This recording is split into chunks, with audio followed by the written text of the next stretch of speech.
me give you as vague of an example as I can while still answering the question. So imagine you've got a kid in care. Let's call him James. Is that fair? Yeah, that's fair. Okay.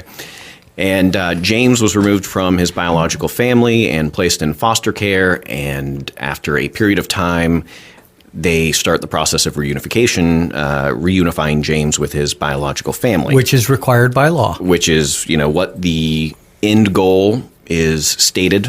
Anytime a kid is removed, it's with the intent of reunifying them with their biological family, if at all possible.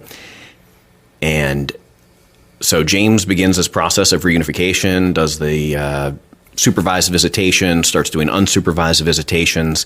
And when the unsupervised visitations start, James starts returning back to his foster home with bruises and maybe acting out in strange ways against himself and just some really erratic behavior that hasn't existed for the last year that he's been in foster care. Right. And imagine that James' foster parent reports these issues and talks to James, and James reveals some details to his foster parents, and they report this information up to the department, and the department says, okay, great, we'll tell the biological family to supervise the children better and make sure that nothing's happening. Yeah.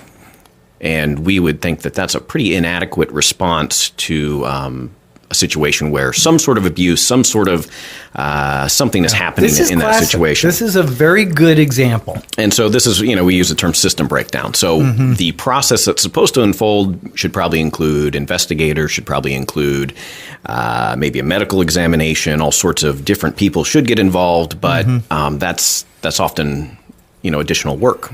Right. And they're on, maybe they're on a deadline. Maybe they're coming up on this 2-year mark where they're supposed to have some resolution to the case, and they know that this is going to slow them down. And I'm just sort of pontificating here. I don't know what the motivation behind it is. All of those are good pontifications. But I know that it happens. Whatever the reason is, it happens.